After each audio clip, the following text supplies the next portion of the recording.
Make it quick. Yes, the vampire hunter. As far as I know, he just showed up recently here in Bruma. Not only that, but he already found a vampire among us. Apparently, Braden Lyrian was one of those vile creatures, and Raynil slew him.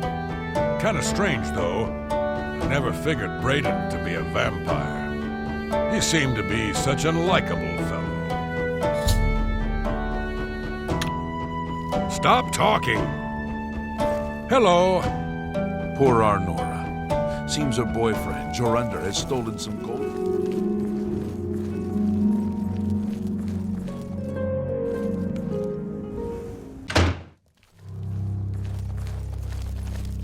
You're going to have to leave. This is a crime scene, and no one other than ourselves, our Raynil Draelis, will be allowed access. The culprit in this crime has already been dealt with.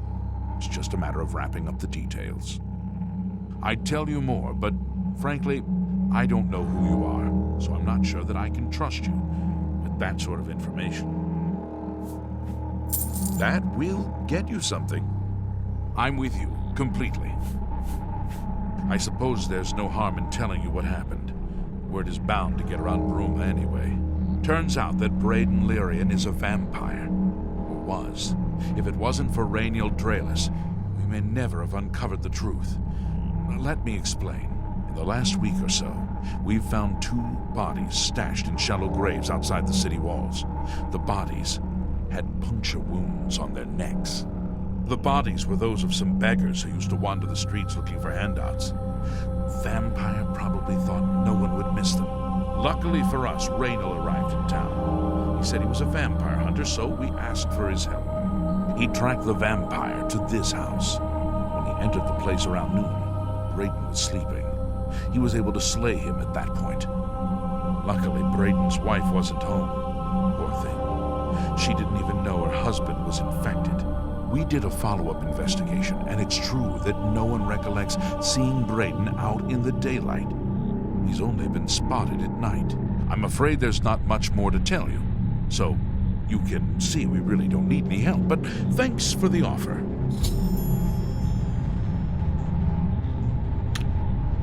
Feel free to question anyone in town. They shouldn't give you too much trouble.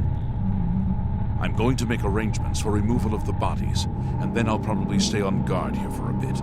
We're afraid there may be retribution on Braden's wife, even though she had nothing to do with it. Vampires are a hated lot. As far as I know, he was a good man. I never saw this coming. But vampires are masters of deception, so I guess it makes sense.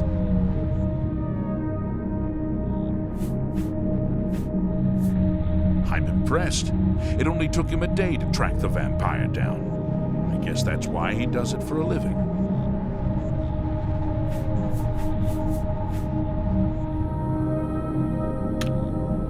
Feel free to question anyone in town. They shouldn't Perhaps give you can too help much me. trouble. Perhaps you can help me. I can't believe this is happening. Please, please, I need your help. My husband was no vampire. It's ridiculous. No one will listen to me. Forgive me. I loved my husband dearly, and to lose him this way makes no sense. Anything you can do to help would be wonderful. This is all happening so fast. I came home only just a few hours ago. I found the door open, and my Braden dead. Standing over him was a Dunmer. I screamed and ran out into the street. Some city watch were nearby and heard me, I suppose, as they arrived quickly. I heard the Dunmer identify himself as Raynil Draelis. He said he was a vampire hunter, and that Braden was his mark. The guards seemed to know about Raynil, and after a search of the house, the body of some beggar was found stashed in our basement. The guards sent for Carius, who is an investigator for crimes here in Bruma. In minutes, Raynil convinced Carius that Braden was a vampire. Well, of course it does. It was obviously planted here. Why would he stash a body in his own house? That's ridiculous. And another thing. The guards are making a big deal out of no one seeing Braden out in the daylight. Well, of course that's the case. He works at night and has to sleep during the day. Why does that make him a vampire? It's all that Raynal character. I don't trust him. The thing that bothers me the most is that I swear I've seen him before. Of course, he says he's never been here. Look, there isn't much more to say. Please, help me clear my husband's name. I have no idea where he'd be. Just find him and make him tell you the truth. I swear he's a liar. I know I sound desperate, but I know I'm right. So, any new revelations in your investigation? I'll warn you about one thing. I understand you wanting to help Arleen by checking up on Raynal. We have it on good authority from officials in a neighboring city that Raynal is what he says he is. So I'm not sure what you're trying to prove. I am only allowing you to do this investigation, and I use that term very loosely, because Arleen is so distraught.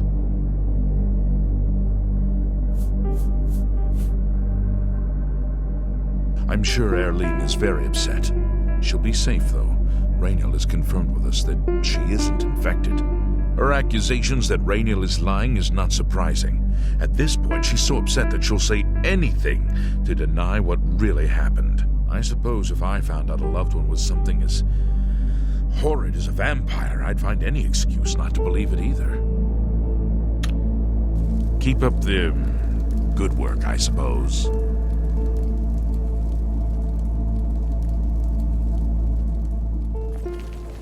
What do you want? Ah, you mean that vampire hunter. He's staying over at Olav's Tap and Tack. It's near the city gates. You can't miss it. Goodbye.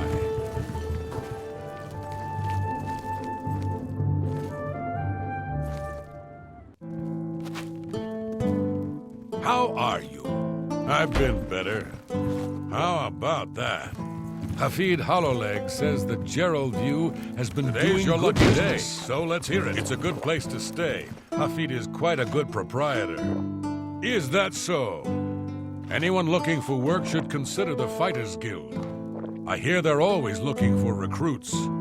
What can I do for you today? I usually don't give out that kind of information, especially to people I don't know. Good journey to you.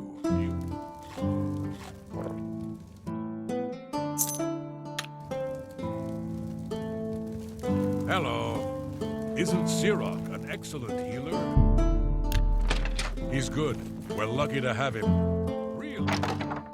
Poor Arnora. Seems her boyfriend, Jorunder, has stolen some gold from her and left her penniless.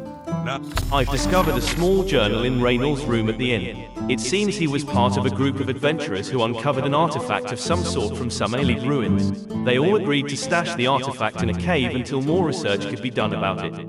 Each of them took a key to the chest it was secured in. The two other members of the group were Braden and someone named Gellerborn.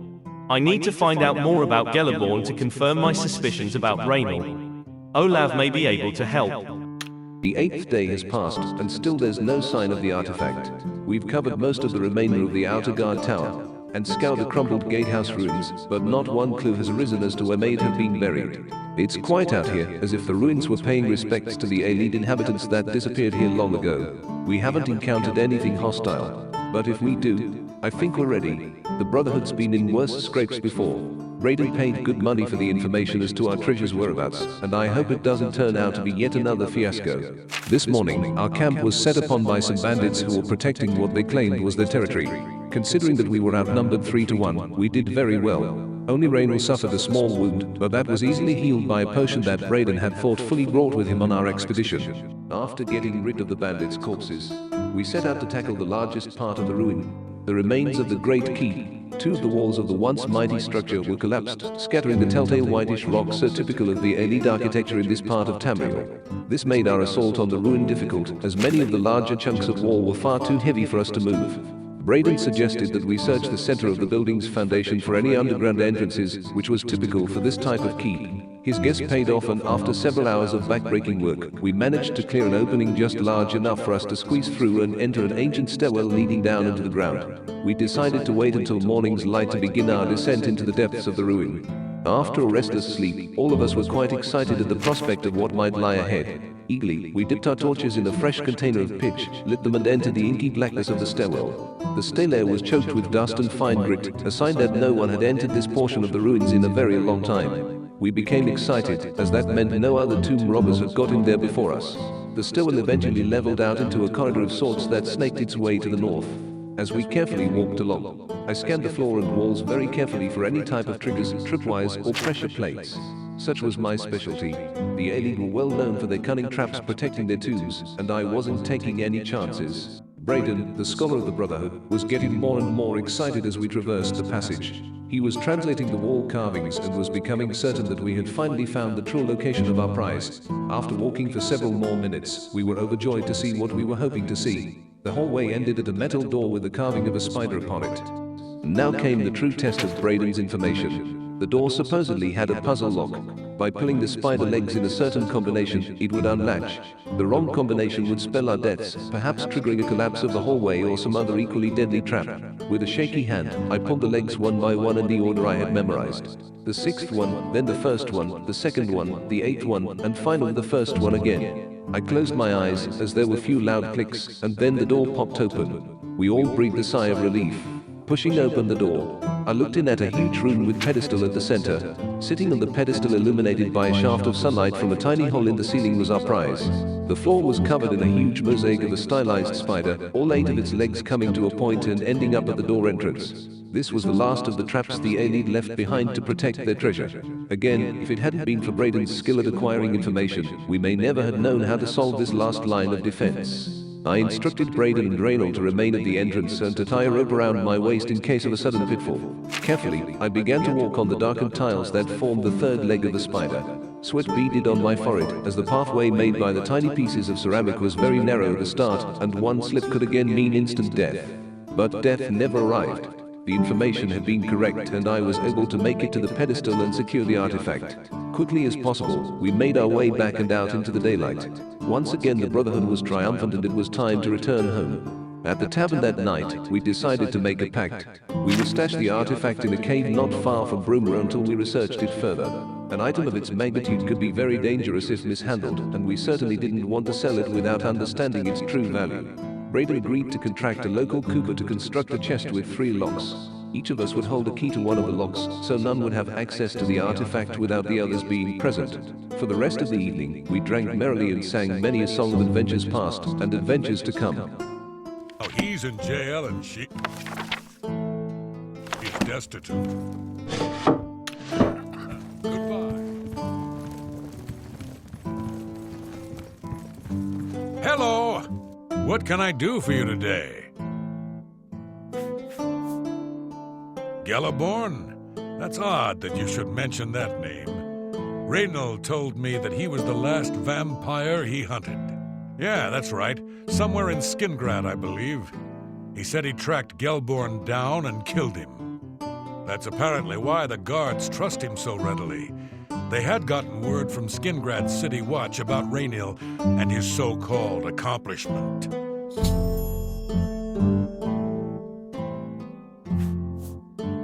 And nothing else I can tell you about him. He comes and goes and doesn't talk to people much.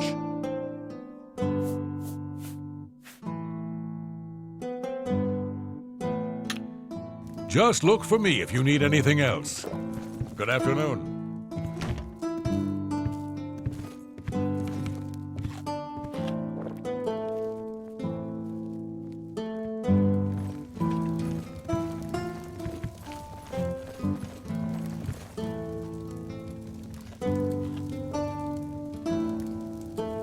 What is it now?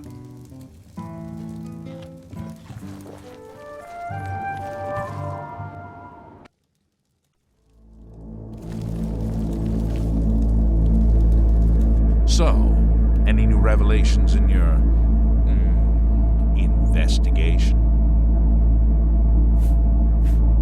How do you know about that? Too many people don't know how to keep quiet about official matters. Very well. The Skingrad City Watch informed us that Gellerborn was killed by Raynor not too long ago. Gellerborn was a vampire as well, obviously. What do you mean you disagree? That's a bold statement. What proof do you have that Gellerborn was not a vampire? I don't know what to say. It all makes perfect sense now. Why else would Raynor have removed this journal from the crime scene in Skingrad? I heard no mention of a key either. It must have been removed by Raynor from Braden's body before we arrived. To think that 2 innocent men were killed, and that I'm responsible for one of their deaths, I'm speechless. I will rouse the guard and begin a search for him in the city. Meet me at Olev's Tap and Tack in 1 hour.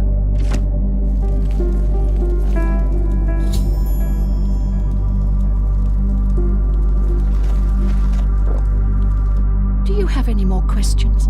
I'm afraid I know little more. Yes, I remember Braden mentioning that name once. He was part of the Brotherhood he had created with Raynor. I know I sound desperate, but I know I'm right.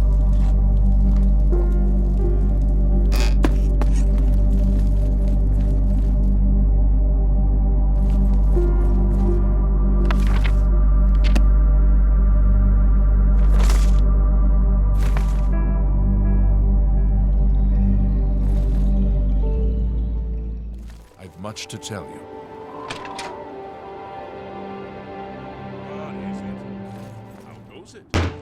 Just before I arrived here, I received a report from one of our scouts watching the roads. Raynor was spotted heading west out of Bruma. The scout tried to follow, but lost him in the mountains.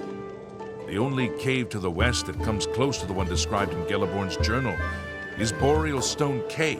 That must be where he's headed. You must get there before he acquires whatever artifact is being kept there and makes his escape. I'm keeping the city guard in Bruma, as Raynor doesn't know we're after him. If he sees a guard, he may panic and run. You're my only hope at the moment. Please, you have my authorization to do everything you can to bring him to justice. If he won't surrender, I think you know what to do. Hurry. I fear you have a day at the most to stop him. Please hurry. Raynor may make a break for the Hurry up road before at I any change moment. my mind.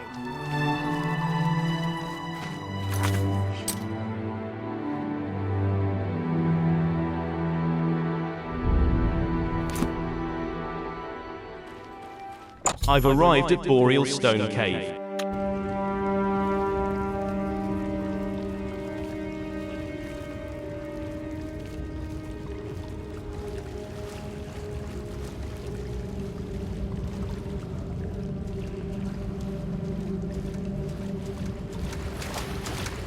Congratulations. I had a feeling you would catch on sooner or later. Leaving that journal behind was a stupid mistake on my part. I saw you enter Olav's Tap and Tack before I could get there, and I knew that I had to sneak out of Bruma somehow. It was only a matter of time before you or carriers figured it out. No matter. After I've killed you, I won't need my vampire hunter ruse any longer. Certainly not. I'm surprised carriers didn't send the entire city watch up here, but then I would have seen that coming, I suppose. I expected to lay low for a while and then be on my way. So again, I underestimated you. This leaves me with little choice. Either I fight you now and have a chance at freedom, or I surrender and rot in a city dungeon. I prefer the chance for freedom. Yes, I suppose it is. Well then, we've talked enough. Only one of us will walk out of here alive this day. Good luck.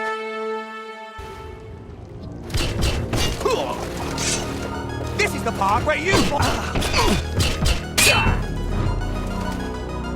Die, damn you!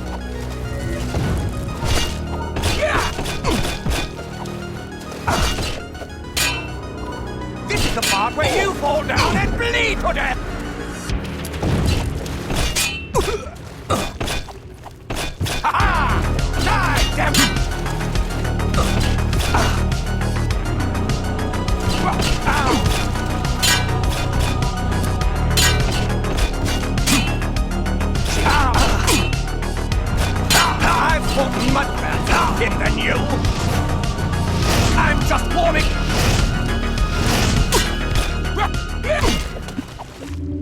I've located Raynal in Boreal Stone Cave. He refused to surrender, choosing instead to attack me. I was forced to kill him to defend myself. I can now recover the artifact mentioned in Gellerborn's journal from the chest.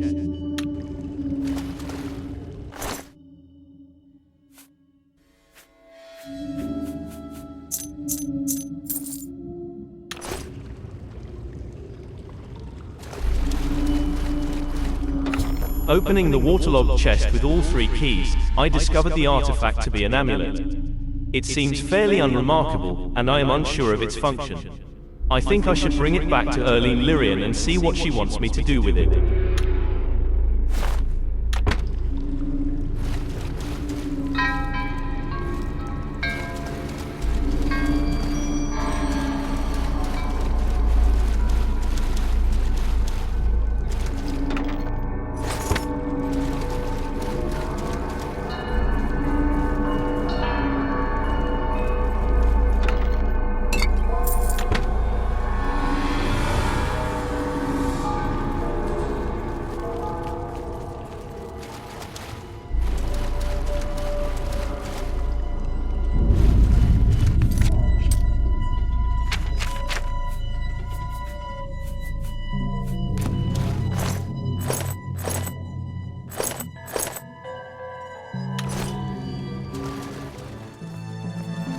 I was praying for your swift return.